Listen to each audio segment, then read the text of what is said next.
Good morning, everyone. Thank you for joining us on this webinar, where we're going to discuss how accountants use outsourcing to build successful modern practices.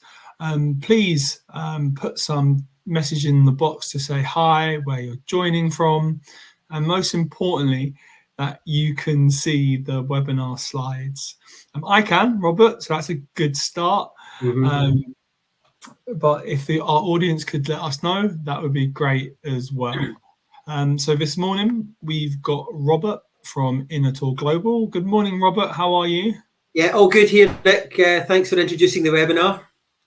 Perfect. Do you want to give a little quick introduction, a background about yourself before I do house rules? Yeah, excellent. Yeah, so good morning, everyone, and welcome to our webinar. As Nick says, it's around how accountants use outsourcing to build successful modern practices.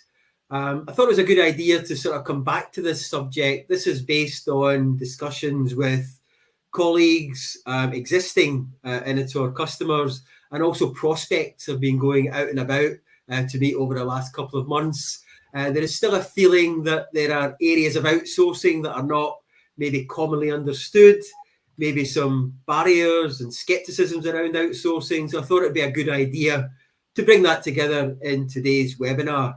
As I say, I'm Robert Grant. I'm Initor Global's Head of Customer Experience. We're an offshore provider of accounting services to UK accountants and other businesses. Basically, if a task is in an end-to-end accounting process, you can outsource it to us. That's from bookkeeping right through to VAT preparation, year-end accounts, payroll, and self-assessment tax return preparation. So we've got a team of about 120 working in our offices in Ahmedabad in India, and that includes accountants, bookkeepers, and payroll specialists. So that's a little bit about me and the team here at Initor. Brilliant, Robert. Thank you so much for that insight. And I suppose from my perception and the accountants I'm talking to, outsourcing is seeming to get more and more traction, especially how accountants start to think about how they're going to service the practicalities of making tax digital with income tax. Just to say, everyone, that this webinar is being recorded and it will be shared with those who have attended after the session. We encourage questions, so please, any questions. No such thing as silly questions, so please put them in the box for more than likely Robert or myself to answer. There will be quite a few polls throughout this webinar, so please fill them in, because those insights would be really quite useful and help with the engaging topic that we have today. I'm Nick Cheney. I'm a director at Capium, and I'm delighted to hand over to you, Robert. Okay, well, thank you, Nick. So what are we going to cover today? So really the context for today's webinar is with more demanding clients, a never-ending search for talent, new and existing. We'll discuss how UK accountants can build more successful practices through outsourcing. So the specific areas we're going to look at today are why now is really a good time to begin outsourcing work. And I'll offer some practical insights and steps to help you modernise your practice through outsourcing. I want to bring in a couple of case studies from actual Initor customers.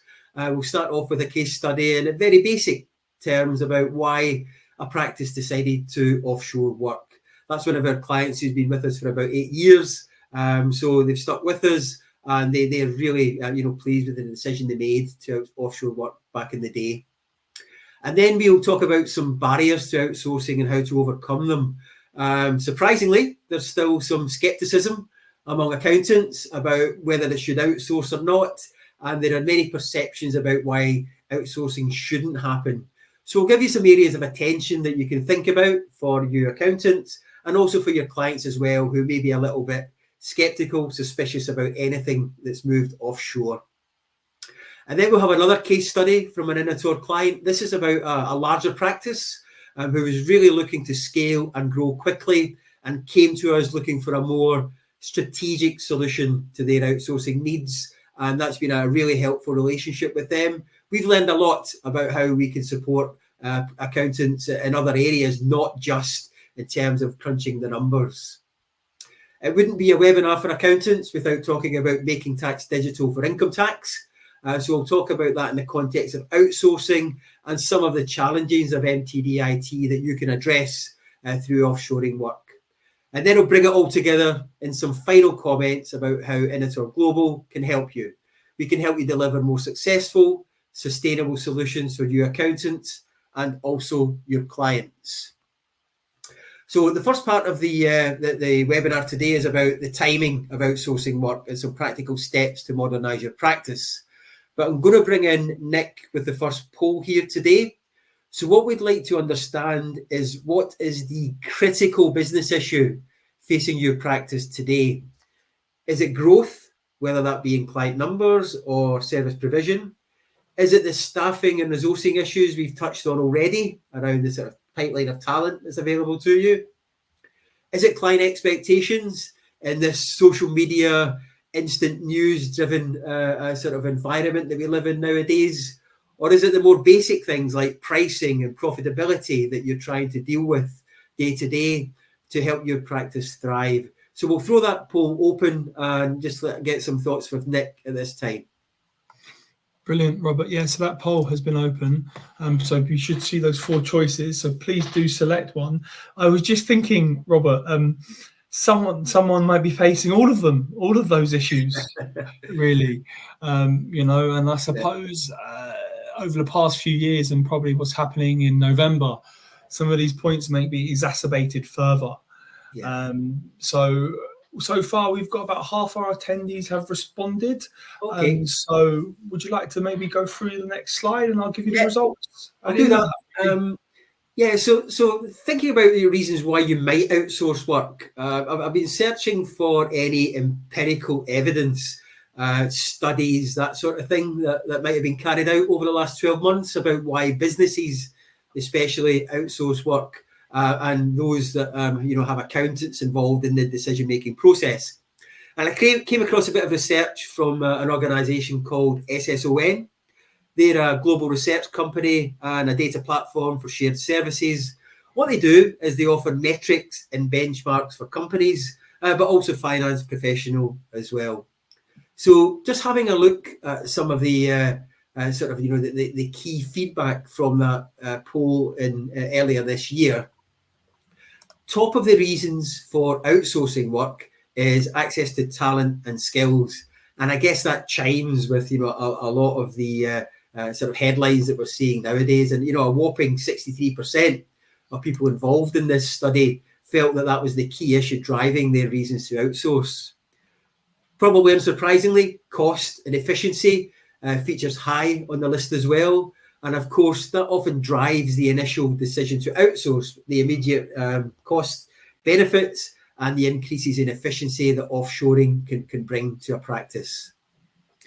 Many see it as an agile solution, and it gives them more flexibility, especially when they need to scale up or even scale down at short notice. So again, that attracted a very high score from the people involved in this study.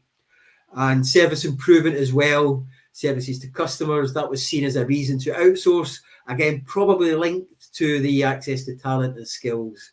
And the sort of final one in the sort of top 5 there is the value added to the business.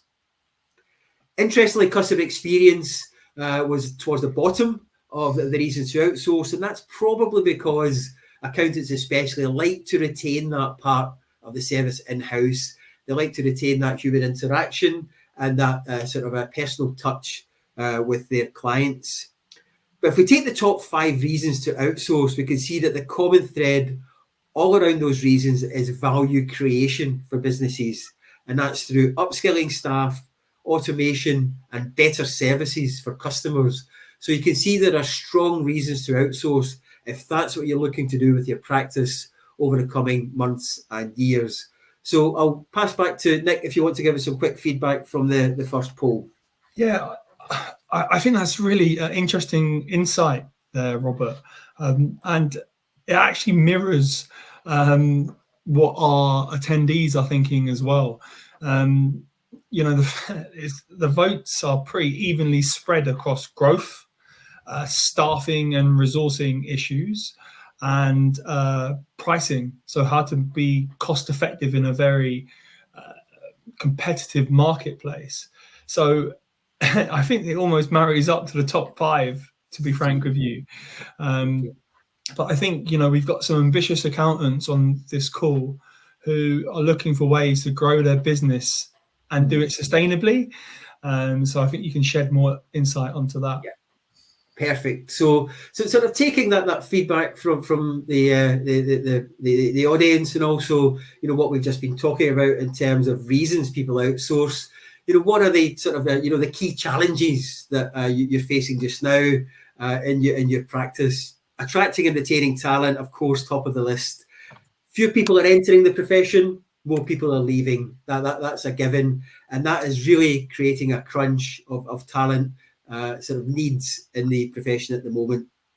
But it's not just about access to talent or people coming through and as their careers progress. It's also about dealing with issues surrounding the integration of new ways of working.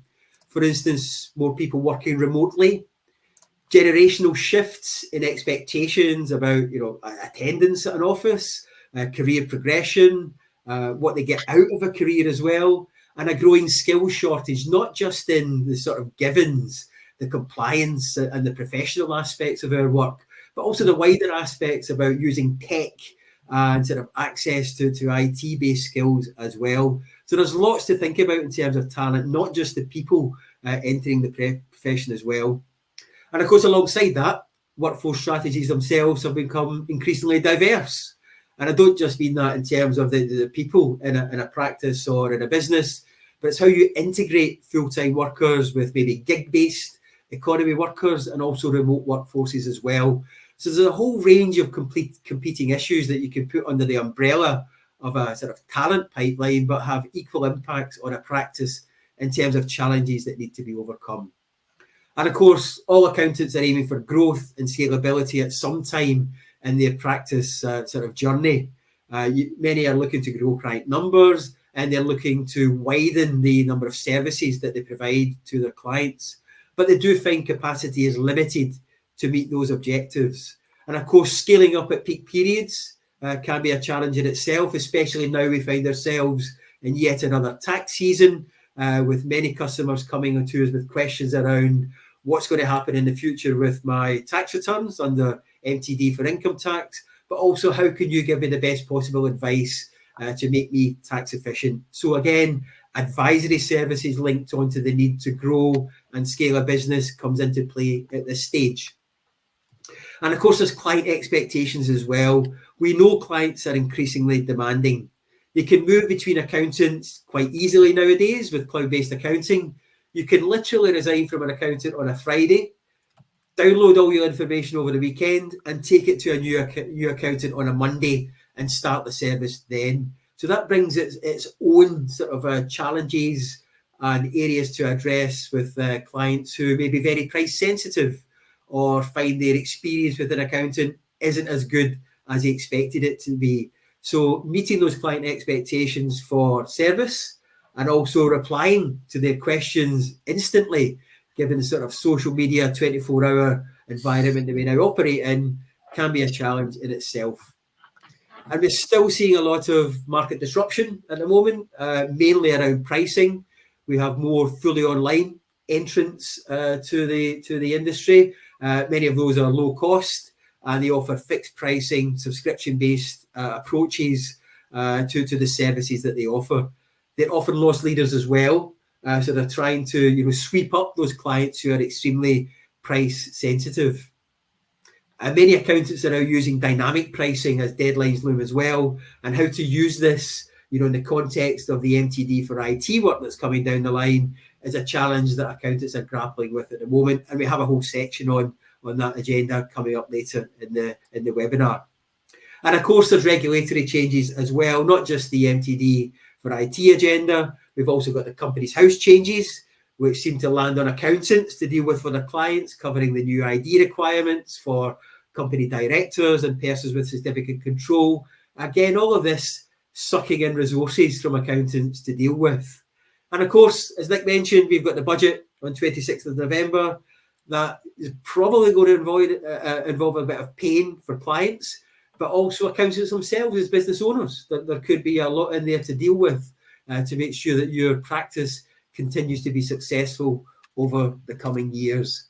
So that really sets the scene for some of the challenges that accountants are facing. I was just going to add, Robert, wouldn't it be great if HMRC and Companies House decided to do anti-money laundering together under one single body? But that sounds far too sensible. I know it does. I mean, there are many sort of options and solutions out there around AML, but you know, it's when HMRC or other regulators find something going wrong, I'm afraid it's directors and accountants that end up in jail. It's not the client. So yeah, it's worth thinking about it. And I think just to maybe emphasize some of those points you're making, it seems the trend is only going to be for more pressure, more strain on accountants, you know, to get on top of record keeping, the digital record requirement to making tax digital for income tax. You know, the list goes on. Or, you know, essentially of more, how accountants supposed to find more and more time for these tasks while sustaining their business. Exactly. And that's why I'm going to tell you that offshoring or outsourcing is a perfect solution for you. And I put together this just to bring it all together, really, about why this whole agenda around outsourcing, offshoring matters for accountants. If we start with the growth strategies I've mentioned, many accountants in the audience will regard outsourcing as quite a dynamic solution, regardless of the approach to growth. So if you're looking at growth through acquisition and merger, for instance, organic growth with your existing clients or selling new services to them or attracting new clients, then outsourcing can support that agenda. Outsourcing the work that is deadline driven or recurring in nature, that's quite steady, really gives you time to focus on those growth strategies for your practice. The talent pipeline, I'll keep coming back to that. We've mentioned the lack of new talent entering the profession. It'd be great to see some statistical information about the number of graduates who are leaving with finance-based degrees compared to even 5 years ago, 10 years ago. I'm sure it is a downward trend. And we know that even post-pandemic, which may be a distant memory now, but we've seen an exit of many experienced professionals, and we're still seeing that at the moment. Many just can't cope really with the the sort of increasing in regulation and expectations being put on them. And of course, we can throw into the mix now succession planning. That's often difficult due to the high demand for good people, for qualified individuals in the marketplace at the moment. So the best laid plans can often be torpedoed when you see sort of your best people being hoovered up by competitors. And there's always the client service and business development dynamic to sort of any part of a business looking to grow. Capacity is needed to manage those more demanding clients that I've mentioned, the price sensitivity of many of those clients, and the additional fees that are inevitably coming down the pipeline for services and software, much of it linked to MTD, but also, you know, if you want to put your clients onto the sort of the most efficient software platforms, you will see that they may be increasingly sensitive to price. And of course, the capacity to handle that growth in business development.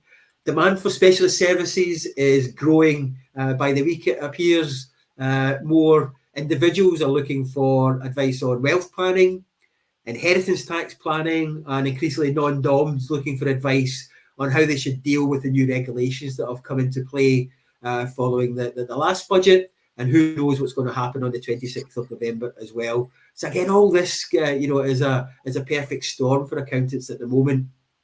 And we've mentioned the tech trends, which that of course has an impact on talent and acquisition of talent as well. Automation and AI, serious investment is needed for that to make the most of it. Small practices may struggle with that. And the cost of commercial software, Nick may say otherwise, but it's only going in one direction, and it's up to clients really to they'll reach a level where they just won't accept any increase from their accountants on the cost of commercial software. The MTD agenda itself is changing the way services are delivered. especially to those sole traders and landlords who haven't needed much attention in the past, but now need a lot of hand-holding to get to grips with this new legislation that's going to be in play from April next year. And all of this has an impact on talent, not just recruiting people with sufficient skills to maximise these returns on investment. That means people who are tech savvy and are highly skilled in these developments around AI and ChatGPT and automation as well. So a lot to be thinking there for you accountants out there when you're looking for a solution that actually is going to help your practice grow and thrive. So Nick, I always give you a chance to come back whenever I mention the cost of software. This might be your opportunity. Look, as much as I do believe Capium is a cost-effective solution, there is no doubt the requirement to purchase or to use an MTD IT filing software. There wasn't a requirement before, there is now. And as far as I'm aware, every software vendor is selling that service at additional cost. So that has to be factored into the decision making. Furthermore, I touched upon it earlier about digital record keeping. How are you going to manage that process? Are you going to do the digital record keeping on the behalf of your client? Are you going to get them to use a bookkeeping software and get them to pay for it? That there's an additional cost there regardless. So for the filing and for the record keeping aspect. And how are you going to address those concerns? And how are you going to keep your overheads and also your clients' overheads manageable? So yeah, you're right to raise these, Robert. Yeah. We've got, as a software vendor, MTD IT has been going on for 5 years right now, and they're all sunken development costs that have had little outcome. So it's only right we charge for it. But then does the accountant charge the client? There's got to be some kind of levers the accountant can pull to help. Yeah, 100%. And looking at, the whole sort of a software and service together as a package is increasingly where the accountants are looking to sort of square that particular circle. I thought I put together a slide just thinking about outsourcing, and it might be too early to write a history of outsourcing, but outsourcing has been around in various forms for around 25 years now. Many early adopters of outsourcing, mainly to India at that time, but other territories are available as well, viewed it purely as a transactional way to do business. They viewed this as, firstly, low-cost labour, looking to reduce overheads immediately. In terms of the services that were outsourced, extremely risk-averse. Basically, at that time, maybe 20 years ago, it was spreadsheets to complete bookkeeping, and very narrow in scope in terms of those services that went to offshore territories. And it was a very much sort of out of sight. It wasn't seen as integral to a practice. It wasn't seen as part of the day-to-day operations of a business. It was a purely transactional approach to outsourcing work.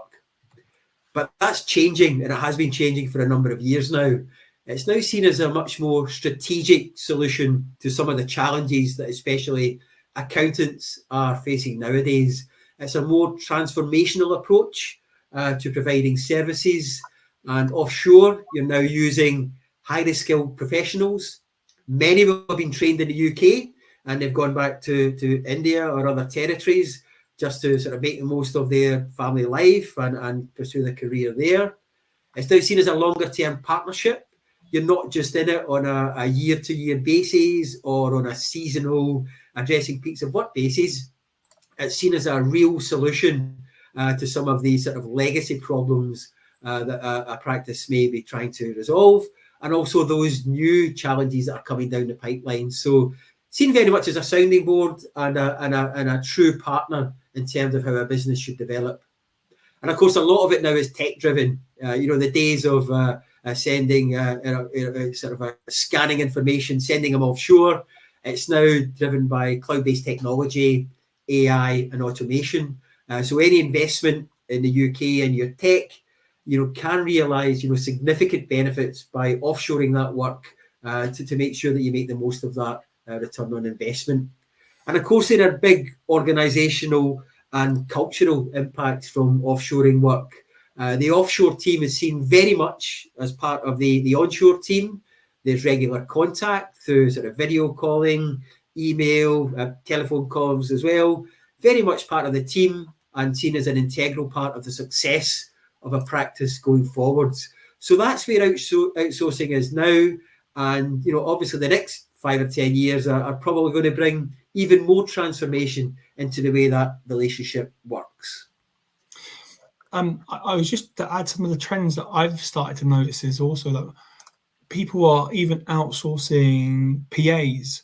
So that first line of interactions with customers, because if you're a sole practitioner and you've got work to do, it's quite hard to take in phone calls or deal with sales queries from your customers. And that's one of the biggest trends I've seen, over the last 3 to 5 years. But also outsourcing, I think, especially from Capium customers, is getting looked more and more and more in a positive light and as a viable solution to solve these pain points that you've highlighted so far.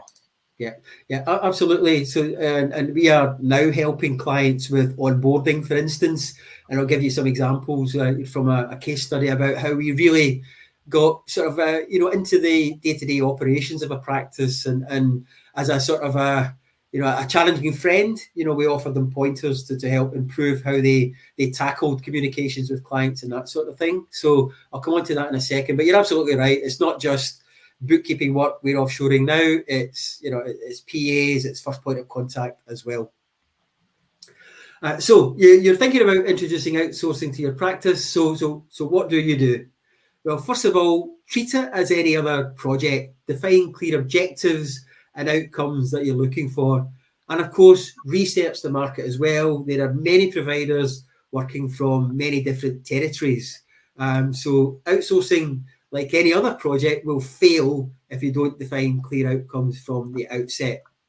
And that has to be a holistic approach to this project. You need to involve all parts of your business, not just the accounting side of it. It's going to have an impact on any client-facing managers that you may have. It will also have an impact on front-of-line staff that Nick mentioned as well. And then now you've researched the outsourcing market, complete your due diligence on potential partners, treat it like any other contractual arrangement. Take testimonials from existing customers, check out any noise about them, on the internet, and really have a look at their track record. How many years have they been around? Are they a legitimate provider of services? And importantly, review your data security arrangements and protocols, and make sure that you can integrate an offshore solution with them. Make sure that your GDPR policies are updated. ISO 27001 accreditation comes with many of these offshore suppliers, so that helps you almost strengthen your data security arrangements as well. But also have a look at what the offshore supplier is doing about physical safeguards as well. Can they download information, for instance? Is it all fully in the cloud?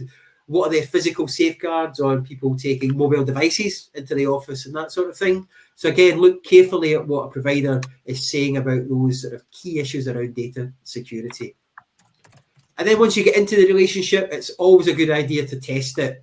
Start small and measure progress. You might do this on an hourly basis for a few weeks or months, just with some bookkeeping or year-end accounts preparation work. And then when you're really comfortable with the relationship and the people you're working with, ramp it up to more of those sort of deadline-driven pieces of work like monthly payroll, monthly bookkeeping, VAT quarterly submission, year-end accounts preparation as well. So you really can start extremely, sort of a small at the end of the scale, 2 or 3 hours work a month, and ramp it up into full-time equivalent members that you direct on a week-to-week basis. And I mentioned the longer-term benefits of the partnership. You should always be thinking about that in terms of integrating an offshore supplier into your day-to-day operations. Treat them as part of your team and a valuable member of the team. They can bring a lot to help the organisational development for accountants, and making sure that they are really, really part of the way you go about your business. Also look carefully at the contractual obligations. It's not just on the provider side offshore. You will have things to do as an accountant as well, whether that's getting information to the offshore team in a timely way by a certain date in the month. So make sure that you update your internal protocol to make sure that you can meet any contractual obligations that you do have. And of course, key to all of this is communication and collaboration. Understand who your offshore team is. Make contact with them regularly, whether that's weekly video calls or regular emails, but really treat them as part of your onshore team and make sure they collaborate with suggestions on any areas of service that you're looking to go into and how offshoring might help.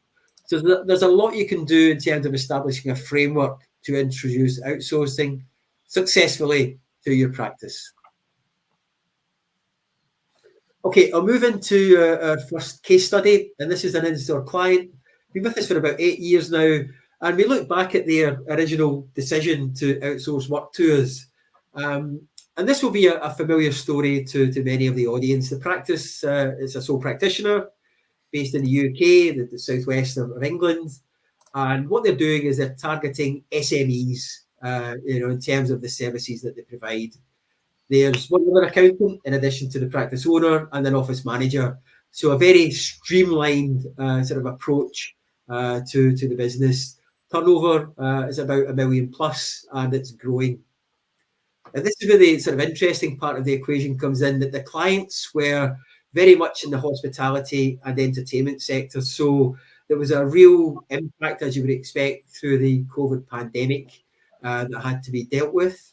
The clients use various commercial accounting software, so it's not just one single sort of a point of software. Most are FRS 1 and 2 in scope, so relatively complex accounts. But of course, being in this industry sector, there's high volumes of transactions, lots of variable payroll according to seasonal peaks of work as well.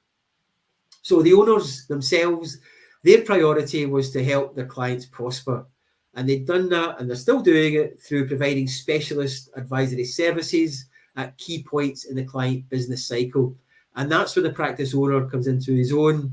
That's his specialty. That's where he wants to focus his attention, because he knows it's where he can make the most of the services that he's offering to clients. They're seeking to avoid direct employment at all times, and they're looking for a really flexible resourcing model that they're looking to implement going forwards.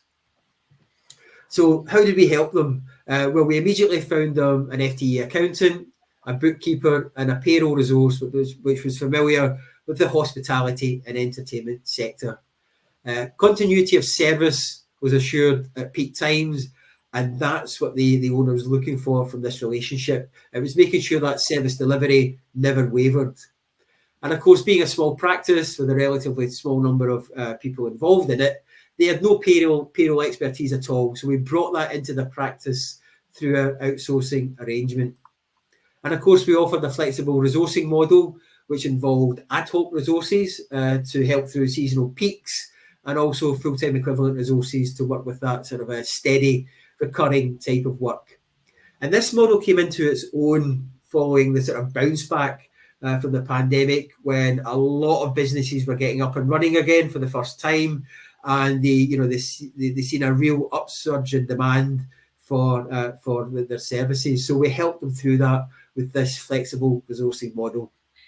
And we're also increasingly supporting advisory work through providing client insights and standard reporting. So when the practice owner goes to see a client or has a meeting with a client online, we provide a report setting out some of the key performance indicators and key metrics that he can take to his client and just immediately run through them. So he's managed to offshore that piece of work as well. And all that results in a really better work-life balance for those working in the practice itself. Sorry, Nick, did you want to jump in there with a question? Or? No, it's more the observation. I think it's just a really key point that you mentioned about payroll, that this Initor Global user was actually able to expand his service offering about something that he wasn't familiar with by outsourcing payroll. So I think that's something that, if you're really thinking about how can I grow revenue on a per client basis from existing clients, you can have conversations with Initor or other outsourcing providers and actually see what services can they offer. that you can then just offer to your clients. And not only would this help you attract and manage new prospects, but it's also about growing your revenue from existing clients as well. Company secretarial services, which are only getting more important with the company house changes. Payroll, as you've highlighted. I think it's a really good, could be a really good opportunity for you as an accountant to stop and think, actually, I've just been focusing on doing company accounts. But what about they might have payroll to do or bookkeeping to do, but that might not be something you enjoy. But with an outsourcing provider, suddenly you have those services that you can start to bundle in and package up and increase your offerings. Yeah, I remember even when I was working in practice a few years back, it was increasingly difficult to find payroll professionals. They were highly sought after, big demand for the services. And also it's a higher risk, part of your service offering, because if you get some of those payroll runs wrong, you're going to find yourselves, or your clients are going to find themselves in trouble with HMRC. And that's not a great position to be in. So in terms of, minimizing risks and risk management, 100%. Make sure you've got a reliable payroll resource that you can use month to month.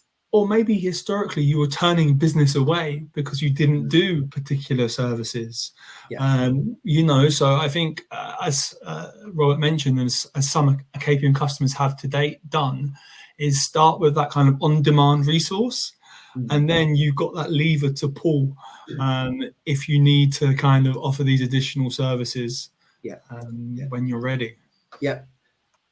Okay, so we're going to talk about some of the barriers to outsourcing that may still be perceived by people in the audience or more widely, people who may remain sceptical about outsourcing itself. So, just in terms of the people today, what do you perceive as the biggest barrier to outsourcing? Is it client expectations? And I've mentioned that clients are increasingly demanding, but maybe they view outsourcing in a sort of historic context. It's cheap, it's low cost labour, and they wouldn't be very happy about the records going offshore. So is that something you perceive as a barrier? Is it cost? Do you think it's only for larger practices or larger businesses? Is it communication? Do you feel that maybe offshoring work is going to be difficult to keep track of and maybe difficult to communicate with the offshore team? Or is it the quality of work that you're concerned about? Is it, are the people professionally qualified that you're going to be dealing with? Is it going to pass muster with your sort of internal QA arrangements? There's a few things here I've just offered up as possible barriers. There may be more, of course, but if you could just make your selection now, we will see what you've got to say about that. Brilliant, Robert. Thank you. So that poll should be popping up, and so please feel free to give your responses. Responses are coming in, so the poll is working, and I'll give you, which is always a relief. I'll give you an update in a few minutes' time, Robert. Okay, good. So just some of the barriers that are perceived that I've already mentioned. So starting with data security, of course, important to any accountant and practice. The mitigations you have around that is, certainly Initor Global and most offshore providers are GDPR accredited and ISO 27001 certified. And we have many data security protocols as well, including physical safeguards that stop people downloading information or even taking mobile devices into the office. In terms of control of delivery, well, turnaround times are contractual, so it's quite easy to measure how performance is against those contractual obligations, but also the regular communication that I mentioned with your offshore team. You should know at any point in time where the work is in your sort of your pipeline and when it's due for delivery. Any problems with that, there's a two-way communication that's immediately alerted to you by the offshore provider. And that follows on to the tracking the progress of work, integrate it with your onshore arrangement and systems for the team and clients. It's real-time reporting nowadays with the cloud-based functionality that we have. A communication, regular contact between the onshore and the offshore teams will address that and make sure that that there's an early warning of anything that's not going as planned. In terms of quality of work, please integrate the work provided by your offshore accountant into your QA reviews internally, and then you will be able to measure that against your internal performance, compared to what's happening offshore. So you will have a real clear quality indicator around that. In terms of value for money being a barrier, well, the costs are fixed for the duration of a contract, usually 12 months. You'll find more efficient workflows to transfer information from your onshore team to the offshore team, and there will be effective delivery and use of tech, because we're providing these services to over 100 accountants and other businesses, so we're pretty much immersed in how to make the best use of tech at the moment. Some people may feel staff morale will suffer if you start offshoring work. They may feel their jobs are threatened or their work is undervalued. But the way to address that really is, make it clear to your onshore team they're going to spend less time on recurring work, less time chasing deadlines, and more time on adding value to clients and adding value to the business. And in terms of clients, they should see a real uptick in the services that they're offered, and it's an opportunity for you to upsell. They will see improved delivery through better turnaround times and more regular touch points with your onshore team throughout the accounting cycle, because you have created the capacity to do that. So that would be my response to some of the barriers that you may perceive from outsourcing. But Nick is going to tell me what they actually are. So we've got quite a good level of engagement from this poll. It seems the main concern is the quality of work. So how, when that work package is handed off to an outsourcing team, what are the checks and balances in place to ensure that that is up to scratch? And then there's followed quite closely by communication, cost, then finally client expectations. Okay. Yeah, interesting. The quality of work, no surprises. What I would say is that we've got over 100 accountants working in our office. They all follow CPD. They all receive regular training on UK accounting and tax regulations. Many trained in the UK, and we have an academy where we train our own accountants. They're all following the ACCA route. But of course, every client is different. They may have different ways of presenting their working papers and things like that. And our team are quick learners, so they can certainly evidence the work that they produced and make sure that it's fully supported with working papers and so on. So yeah, I think it's a really good challenge. But certainly at Initor we have a lot of checks and balances with a second pair of eyes, a more senior resource looking at work produced by our accountants, making sure that it will pass muster with any QA check that you may have. Okay, here's a second case study, and slightly bigger practice to the first example that I provided. This is a sort of well-established family-owned practice, over 20 employees. That includes accountants, payroll professionals, and sales people as well. Target market is freelancers, contractors, small and medium-sized enterprises, and they had 2,000 plus clients and growing quickly. Turnover was £2 million plus. That's probably moved on since I put this slide together, frankly. In terms of the clients, being sort of freelancers, contractors, SMEs, most were owner-managed businesses. Micro entities and sole traders featured, quite heavily in the scope of work that was expected. Again, different commercial accounting software, so no sort of a drive towards a particular platform, and most were FRS 105 scope, so fairly slimmed down reporting requirements. A high volume of personal tax work and recurring tasks such as bookkeeping, VAT returns and year-end accounts. So what this practice was facing was severe peaks of work at month end.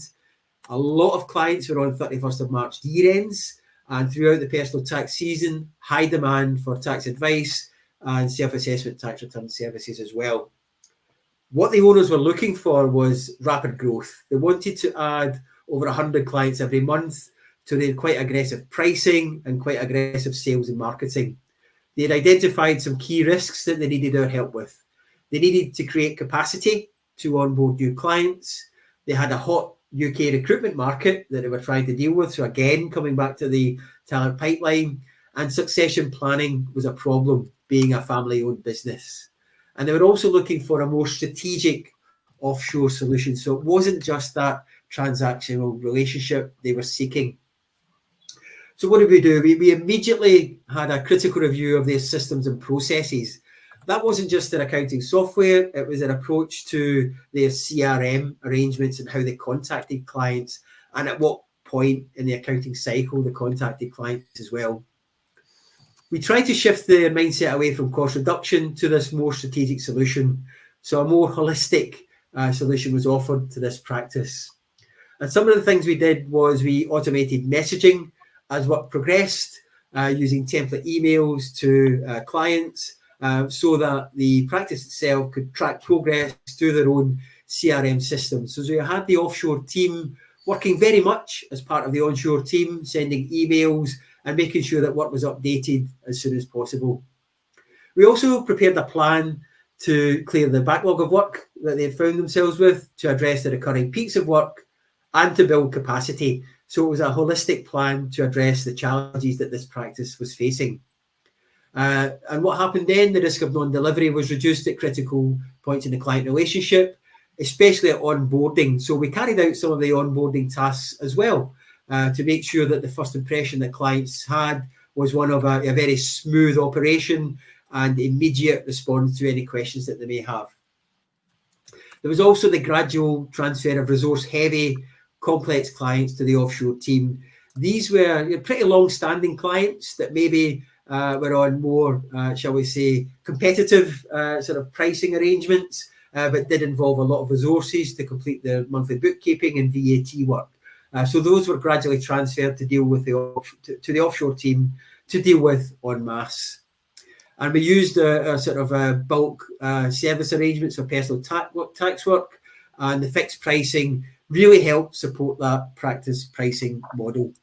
So there was a lot to think about for that practice, but we were able to help them and make sure that they continue to pursue their growth strategies with success. Any comments around that, Nick, before I plunge into MTD IT? No, but we do have a question from Gary, who asks, how does the logistics sides of like a data or file transfer work between the outsourcing party and the accountant? Yeah, we use commercial software such as Dropbox if you're going to send us sort of scanned copies of information from your client.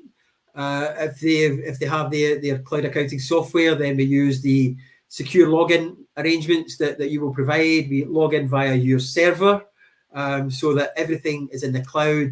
Nothing is held on our desktops at all. So that's logistically how we handle transfer of information, and the hard copy information goes to our Dropbox. We'll update your client management system with any outcomes as well. So there's various ways we can do it. Our IT guys are great. They'll chat to you about what's best for you, and then we just go from there. Gary asked, what about Jim the joiner, who I hope this is a real person, who only has paper records? Yeah. Jim the joiner, well, at some point you're going to have to scan those records and get them into your system, I'm afraid. Jim might need a bit of help around how to maintain digital records, I'm afraid. That's the new world that we're moving into. He's going to have to get his head around how he maintains digital records, I'm afraid. Hard copy records, this is the government's whole agenda. It's to move away from that into a more digital world, I'm afraid. You can help Jim, scan as much as you can, get it over to us, and we'll update the software. Brilliant, Robert, thank you. Okay, MTD IT, we've got a third poll now. Given that we're only sort of 5 months from introduction, if you could just let us know from the audience how you feel about MTD IT. Are you not ready at all? Which may be some of you. You're still in the preparing a plan stage, still thinking about it. You got your plan on track for the April introduction, or you're one of the practices that are completely ready. You've been involved with the HMRC pilot. you've got a few clients signed up through their agent services account, and you're feeling completely relaxed about the whole gig? I hope more people are on track for the 6th of April than when we did the poll last time, Robert.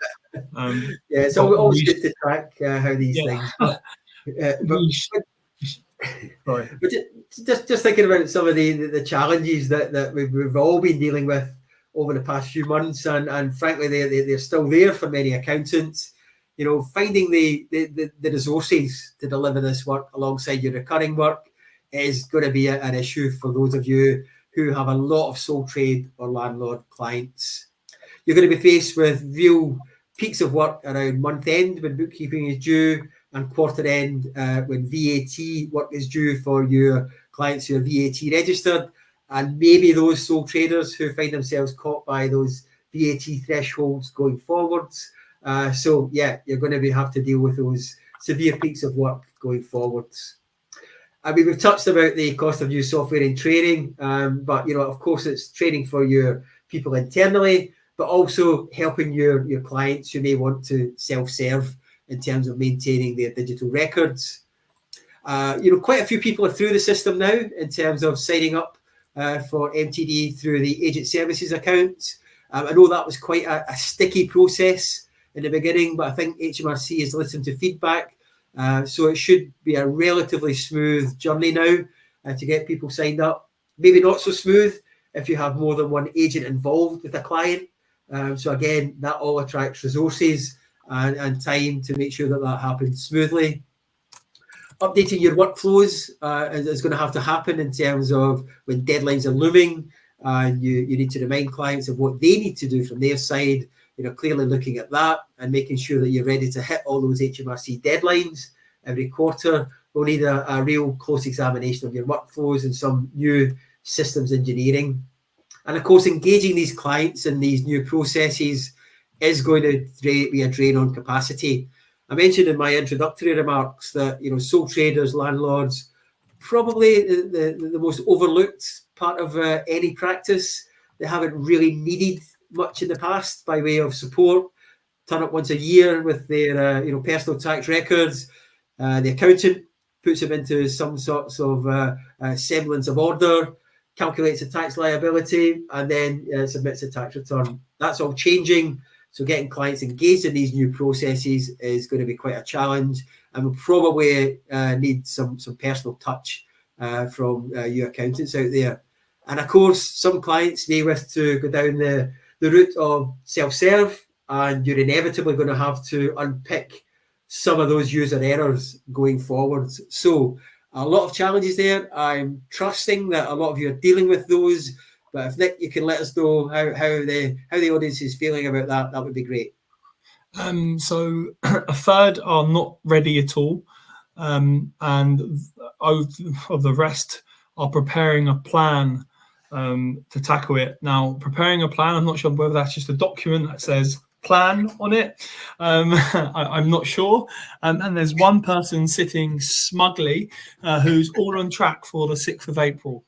Oh, brilliant. Okay, then. Yeah, we will come back to you sort of maybe around early July and see how it all went for you when you were submitting those first returns. That would be some great feedback, and I hope it goes well for you. So we're getting to, you know, towards the end of the webinar now, and we come back to, you know, how are you accountants out there going to turn a profit from this new MTD IT world?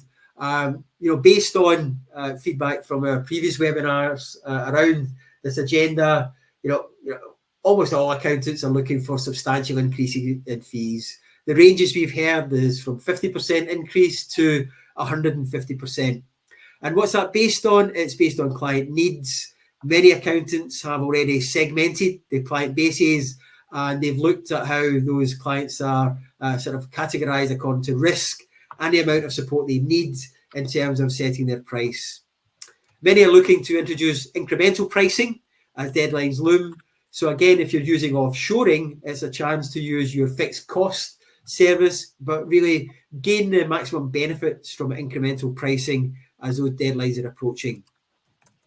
Many are updating engagement letters to state client responsibilities to maintain records and any costs or additional fees that will be levied should the client not meet their side of the bargain to maintain records effectively.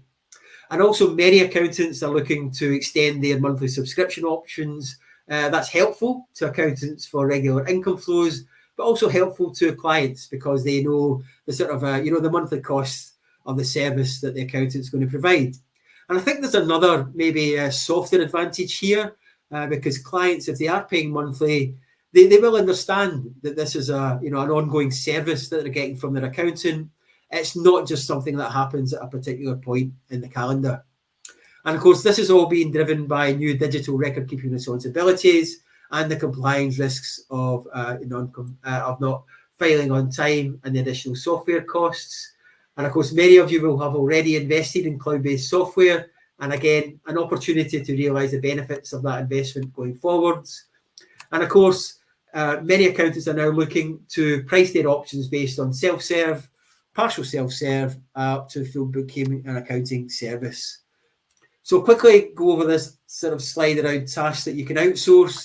You can outsource your monthly data collection. You can outsource the HMRC updates every quarter, the filing summary information with HMRC. You can outsource that as well. And also preparing final returns. We've been doing that for accountants in the UK for many, many years. Filing final returns, I think that's a task that should remain firmly onshore, just to make sure that you have that sensible conversation with the client at that time when they're approving their self-assessment tax return. So we have a fixed pricing model right from light through to premium through to full, which deals with all of those tasks. Many of you will have seen this slide before, but really the message that I want to convey here is that we have flexible pricing options that can fix fix any issues that you may have with your practice around the scope of service that your clients are demanding from this new MTD regime, right from simple data collection and bookkeeping, right through to preparing the self-assessment based on the quarterly information, and of course any other income sources outside of the MTD IT regime. So how do we help accountants? We can help you fill resource gaps. We have a pool of talented professionals you can draw on. We have a ready-made MTD IT solution. We can promise you reduced costs, at least 50% cheaper than an onshore resource. We can support your pricing models, whether that be incremental, fixed or flexible pricing, and we can help you make the most of investment in technology. I've gone through our quality and compliance arrangements at length, and also our data security arrangements as well. So our final question, just as we have 2 minutes to go, is would you like to be contacted by one of our expert advisors to hear a bit more about offshoring work to Initor Global? Very simple, 3-stage answer. Yep, please get in touch with us. We'll do that immediately. If you're still thinking about some solutions, we can do that over the next 3 months. Or if you don't want to hear from us, that's absolutely fine. We'll make sure that we don't, cold call you or anything like that. So, bit of a gallop through the last few slides, I'm afraid, Nick. So I'll say a quick thank you.